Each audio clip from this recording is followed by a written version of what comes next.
Hello, in this video I'm gonna show you how to change equalizer settings in high melody using OPPO Enco Free 2.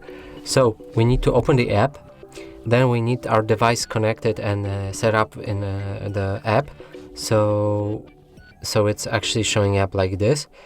Now we're gonna scroll down, press on our equalizer, and from here we can change it to classic, dynamic bass, clear vocals or clear.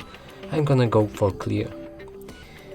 And now if you play any music or any sound, it should be equalized to whatever setting you picked. So that's it for this video. Hope you like it. Please consider subscribing to our channel, leave a like and a comment below.